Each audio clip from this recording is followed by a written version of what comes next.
give this to the people of Israel. Thank you. Netanyahu বরাবরই সুযোগ সন্ধানী ও চতুর। তাই তো সিরিয়ার অস্থিতিশীল পরিস্থিতির সুযোগ 16 আনায় নিচ্ছেন তিনি। আন্তর্জাতিক চাপকে পাত্তা না দিয়ে ইহুদি সিরিয়ার ভূখণ্ড দখল করতে একেবারে কোমর বেঁধে লেগে পড়েছে।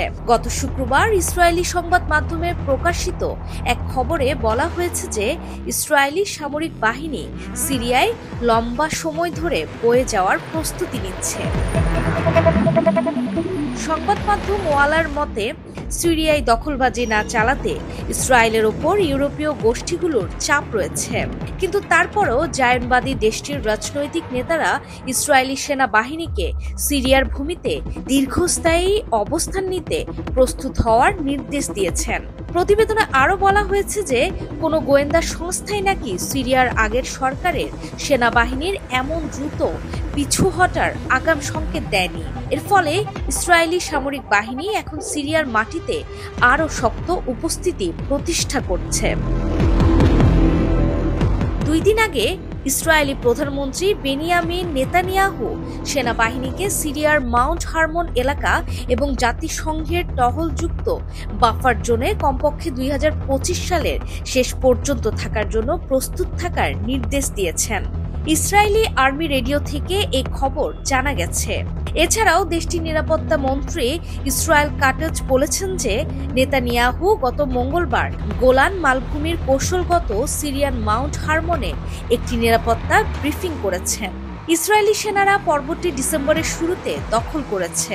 ইসরায়েলি নিরাপত্তা মন্ত্রীর কার্যালয় নিশ্চিত করেছে যে নেতানিয়াহু, কাটজ এবং জ্যেষ্ঠ সামরিক ও নিরাপত্তা কর্মকর্তারা সেনা দিয়ে দখল করানোর পর প্রথমবারের মতো হারমন পর্বতের চূড়ায় স্থাপন করা ফাঁড়ি পরিদর্শন করেছেন। 1967 সালে যখন আরব ইসরায়েল যুদ্ধ হয়েছিল তখন ইসরায়েল প্রথমবার সিরিয়ার গোলান মালভূমি দখল করে। তারা পরে এলাকাটিকে ইসরায়েলের অংশ করে নেয়। এমন পদক্ষেপের বিরুদ্ধে পৃথিবীব্যাপী নিন্দার ঝড় উঠেছিল। মাউন্ট হারমনের চূড়াটি নিকটবর্তী এবং দূরবর্তী দুই ধরনেরই হুমকি শনাক্ত করার জন্য ইসরায়েলের নজরদারির স্থান হিসেবে কাজ করে বলে কাটজ জানিয়েছেন। প্রধানমন্ত্রী নেতানিয়াহু ওই এলাকায় সেনাবাহিনীর মোতায়েন পর্যালোচনা করেছেন। এছাড়াও ভবিষ্যতের অভিযানের নির্দেশনাও তিনি নির্ধারণ করেছেন বলে তার কার্যালয় নিশ্চিত করেছেন। গত সোমবার দখলদার ইসরায়েল টানা 5ম দিনের মতো দক্ষিণ সিরিয়ার গ্রামগুলোর ওপর নিজেদের নতুন নিয়ন্ত্রণ বাড়ানোর জন্য স্থল অভিযান অব্যাহত রেখেছে।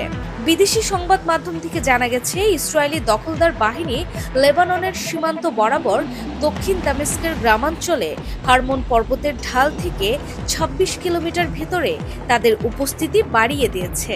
দখলকৃত সিরিয়ার গোলান মালভূমির পূর্ব সেক্টরে ইসরায়েলি বাহিনী কুনেত্রা প্রদেশ এবং এর পূর্বাঞ্চলীয় গ্রামাঞ্চলের প্রায় 12 কিলোমিটার এলাকায় অনুপ্রবেশ করেছে। ইসরায়েলি সামরিক বাহিনী মাউন্ট হারমনের ঢালে বেট জিন গ্যাপ নামে পরিচিত এলাকার দিকে ইঞ্জিনিয়ারিং সরঞ্জাম মোতায়েন করেছে বলে পাওয়া গেছে।